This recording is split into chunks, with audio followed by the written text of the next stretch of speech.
So we have just got to Marble Canyon Lodge and unpacked, and as you can see, we are staying literally in the middle of the canyon. How amazing is this view?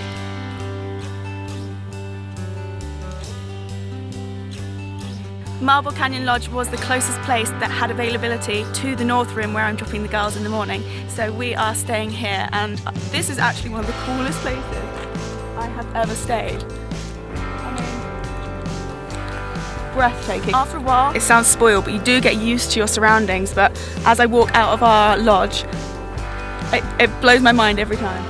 Now we're going to have dinner. It's 7:30 and we're going to try and get to bed for about 8:30 because we're leaving to head to the North Rim in the morning at 1:30 a.m. I think. So very early start, and the girls have got a big day ahead of them, so as much sleep as possible is needed. It is 4:30 in the morning. We have got to the trailhead. Yeah, we have. And we are just waiting for a little bit sunrise to come up so the girls can actually see where they're going. How are you feeling, ladies? Words can't describe yet. Well, they're about to take on a pretty epic challenge, and it's going to be amazing! It's going to be amazing. And I'll be waiting the other side. It's going to take you about 7 hours. I estimate about 7 hours, obviously. I haven't done it and not that many people have. So it's -2 degrees out here. It's so cold. It's chilly. It's so cold, but we are at the start of the trail and I'm about to leave these two.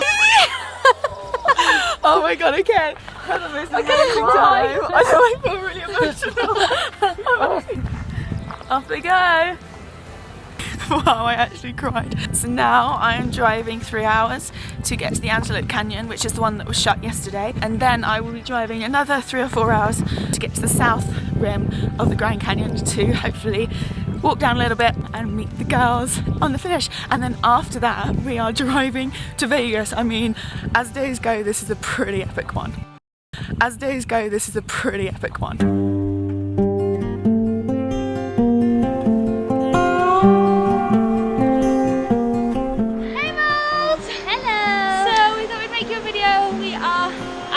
Basically at the bottom, about a mile and a half out from the campsite. We'll kind of stop and sort ourselves out, have a bit of peanut butter, we'll think of you, coconut, refuel, and then we'll be on our way out to you. We're so excited to see you. Hope you're enjoying Antelope Canyon. Better have the gin and tonic ready. You better have and the masseuse. Bye!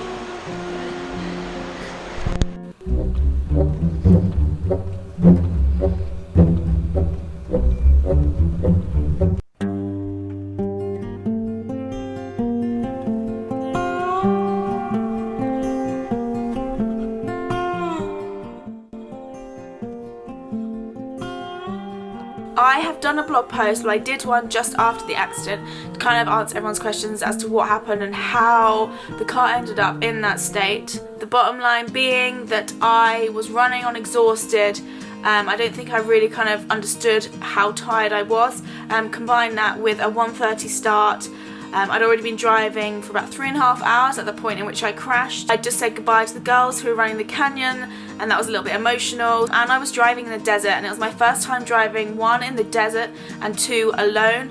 Desert driving is notoriously known to be bad. Combine that all together and I fell asleep at the wheel. I assume a lot of you are thinking, why was I driving that tired? I didn't realise how tired I was. Obviously people fall asleep and crash don't think they're going to fall asleep and crash. When you get closer to the canyon, so about an hour's driving is kind of cliff edges and kind of driving that keeps you awake. So it was after that that I crashed. The road then turned to just one straight road that went through the desert, and I was driving on it for about an hour, which is the bit that is notorious for sending people to sleep. And I remember starting to feel really tired, and I dropped off slightly. And the roads are really, really thin, so there's no leeway to kind of drift or make a mistake.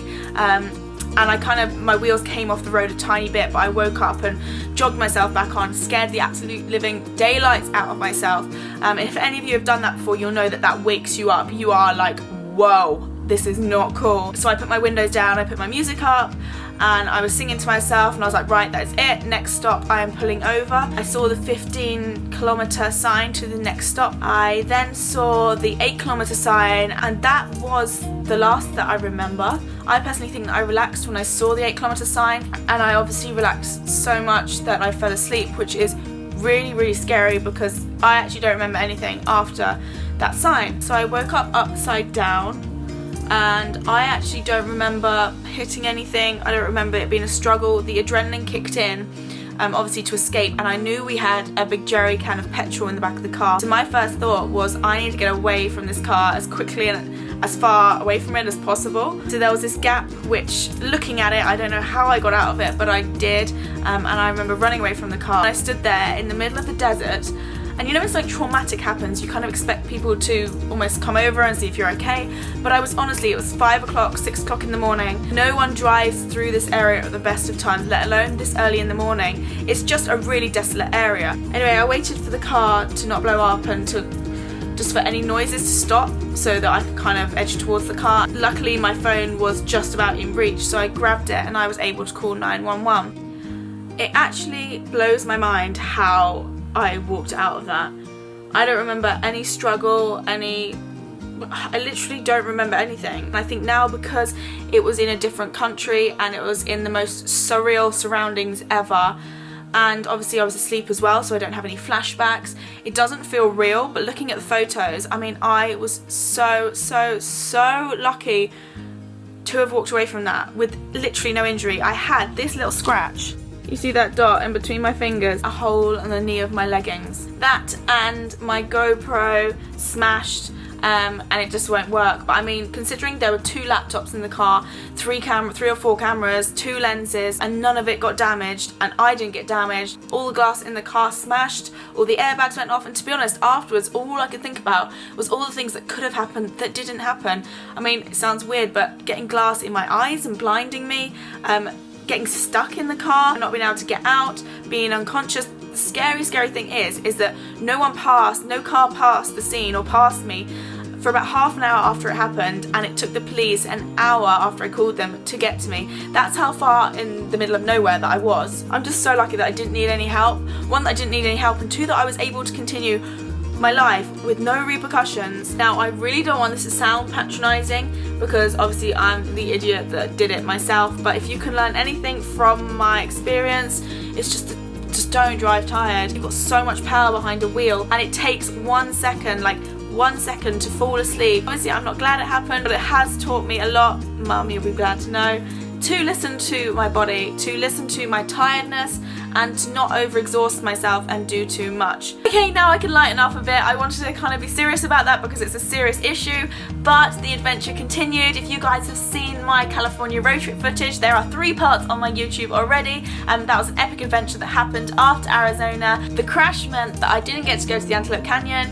and I didn't get to see the Grand Canyon, even though I was only 20 minutes away from it, which is frustrating, but it's not the end of the world. Hopefully I will get the chance to go back to those places. And also Vegas, we were meant to go there for 3 nights, but for obvious reasons we didn't go there because we didn't have a car. To finish this video, here is a little bit of footage from my trip back to Flagstaff with Betty.